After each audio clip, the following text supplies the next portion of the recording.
The Deathworlders. Written by Hambone. Narrated by L. Steele 4. Chapter 5.5 Ultimatum. Author's Note. While I think this interlude stands on its own, it was written in response to the events described in Runtarian's Salvage, Positions of Power, and you may benefit from reading that series up until then first. By long tradition, the Alpha of Alpha's place of repose during a grand conclave of the broods was atop the skull of a Vulza. This was not an inherited throne. Hunters did not recognize inherited authority. They recognized only the skilled and tenacious. The Alpha of Alphas therefore rested upon the skull of a Vulza it had personally slain. To their culture and psychology, there could be no better indication of fitness to lead. It accepted a cup from its personal meat slave as it listened. For now it was patient. It had found, over the long years of its incumbency, that the patient stalker that surveyed the land, watched its prey and set its trap, could succeed at tasks that the brash predator that simply attacked and counted on its own superiority would be crushed by. Best to let the lesser alphas bicker and argue and make their declarations, and then strike when the meat was sweetest. Usually. As it listened, as still and patient as the day it had ambushed and slain the Vulza, whose skull it now straddled, the burgeoning susurrus as more of the alphas arrived and added their thoughts to the debate turned first into a roar, then a mental cacophony of alphas broadcasting at once. Isolating individual words was impossible, and in any case, not necessary.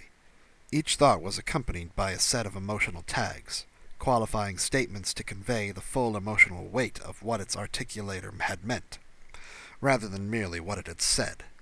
The result was a blizzard of emotions swirling around the trophy-hung conclave chamber, its intensity swelling with each pass. 10 brood transports, 1,000 hunters, all sent to kill a single human. All dead. The shock and dismay was palpable. Alpha of Alphas decided that the time had come to settle the brood of broods. It broadcast. Impatience. Anger. Command. Enough! The mental noise ceased. Lingering emotions hung on the air like brittle harmonics. It broadcast. Resolve. Statement. These new things have stolen what is rightfully ours. They have stolen the fear of the herd. They have slain 5 broods of our finest hunters. Declaration. Resignation. I name them predators. The first species we have known that is not prey. Barely suppressed shock rippled through the minds of the gathered alphas, but Alpha of Alphas noted the undercurrent. Lack of surprise. It was gratifying to know that at least some of the gathered broods were led by hunters that could see the future pattern of things so acutely. It broadcast. Statement. There can be only one predator. Only one of the senior and most respected alphas, leader of the Marrow-Gnaw brood, dared to respond. It broadcast. Agreement. Frustration. Query. The Alpha of Alphas has the truth of it. Yet it has not offered an explanation for how the barrier around their world may be bypassed. The humans are beyond our grasp. Must our vengeance wait until this obstacle is destroyed? The Alpha of Alphas acknowledged the point with a gracious tilt of its head, away from the Marrow-Gnaw, a gesture of respect. It broadcast. Rebuttal. The herd erected that barrier. The herd will be coerced into lowering it. Several others broadcast at once. Query. How? The Alpha of Alphas did not answer them immediately, and instead turned to the meat slave, which cowered at his attention, naked and wretched as was appropriate. It was pleasing to the hunter's senses of morality, and to their unique sense of poetry, that a meat slave should be young and female, As such, young females only just entering their breeding age were prized meat slaves, reserved as tokens of prestige for only the most powerful alphas. To devour the prey was right. To symbolically devour the future of the prey was righteous. It was a gesture of supremacy, an enactment of the reality that the predators held the true power. It was also a test of wisdom. To glut on and waste the future of the herd might be to deprive the future of the hunters in turn. The alpha of alphas extended a claw and hooked the slave gently under her jawbone, dragging her forward by the delicate exposed tissues of her throat. She was a fur face, scarcely a morsel to a hunter of the alpha of alpha's size, but the newness and novelty of their species, and thus their rareness among the meat stock, only served to enhance her value. The alpha of alphas vocalized, speaking in sound waves for the benefit of the quivering being which did not have the brood-mind implants. It said, "You have served well, meat." The word meat rippled backwards along its jaw as a wave of cruel teeth, and the slave shook on the point of its claw. "I grant you a boon. What would you request of me?"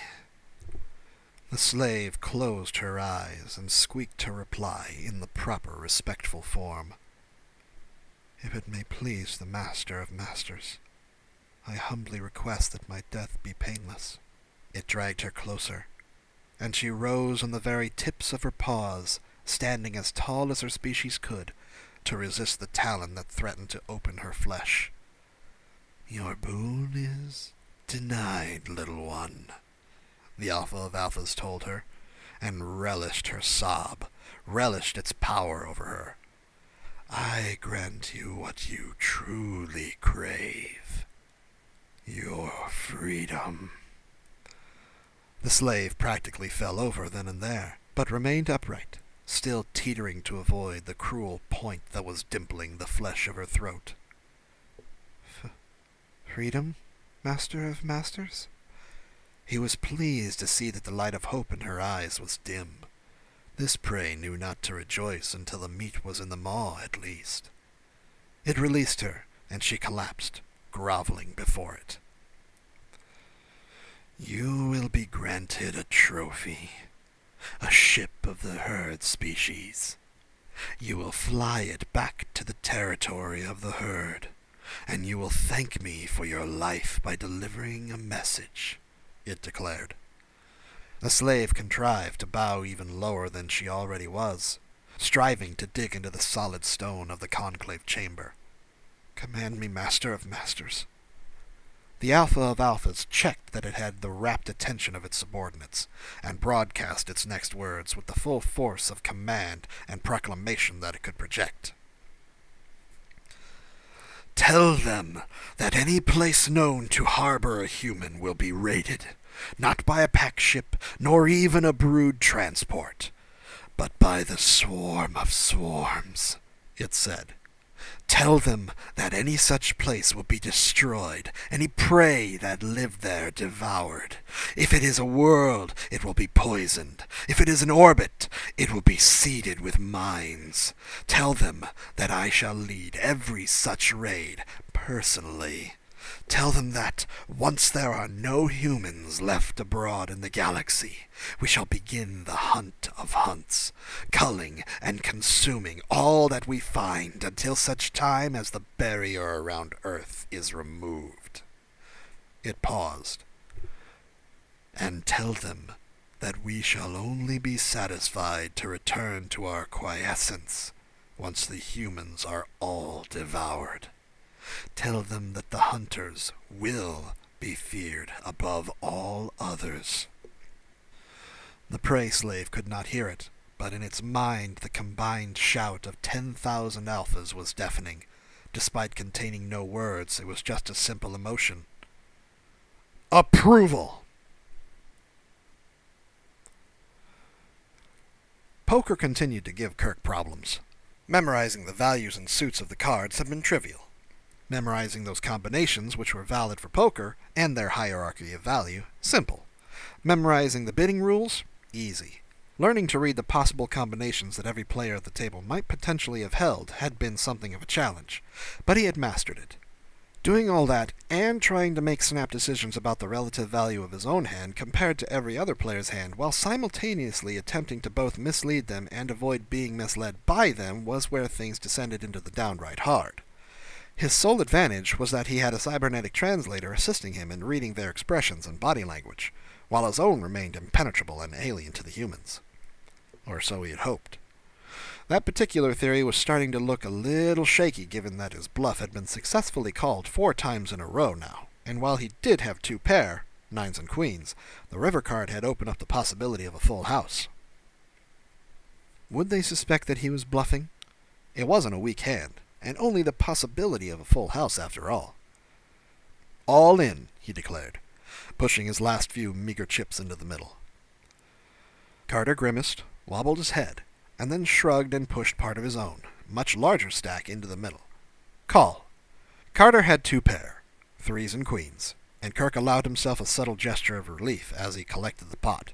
He was still in the game. They had dealt the next hand, and Kirk had thrown in the little blind, when there was a soft but obtruse chime that rang through the whole ship. The 4 humans at the table all looked around bemused at the sound, but Kirk was already standing up when Amir, who had refused to join the game on the grounds that gambling was haram, forbidden by his religion, called through from the control blister. Kirk? The rising, querying note in his voice was one that Kirk knew from long movie nights indicated alarm, warning, and an urgent need to draw his attention to something. He was quite impressed with himself that he even managed to beat the other humans to the front of the ship. "What is that?" asked Jaquise, referencing to the device that Kirk was examining. In terms of display, it was the most aggressively low-tech on the ship. No volumetric projection, no tactile gesture interface, just buttons, and a simple, hardy text box designed to weather anything up to and including the destruction of the ship itself. "The Dominion Emergency Notification System," Kirk told him. "Every Dominion ship has one." Inside the device, a handful of helium ions had ceased to be entangled with another handful stored at the network central repository. Centuries of experimentation had finally found a loophole in the principle that quantum entanglement could not carry information, namely, that it was possible to tell whether or not a particle was in an entangled state, and, by breaking that entanglement, send a single bit of data. The process of creating such entangled pairs in useful quantities was hideously expensive, and so the system was used only to send terse and urgent messages that needed to be known immediately by every Dominion ship everywhere, no matter where it might be or what it might be doing. This particular message read, "Ultimatum from Hunters. Demand all humans be turned over else, quote, swarm of swarms, end quote, will raid known human locations. All ships, stations carrying human passengers advised. Jettison immediately. Notification ends." There was a long, shocked silence, broken finally by Allison. She spoke quietly, and her voice was choked with emotion. But the one that dripped from it, like deadly acid, was contempt. "Those cowardly sons of bitches." End of chapter.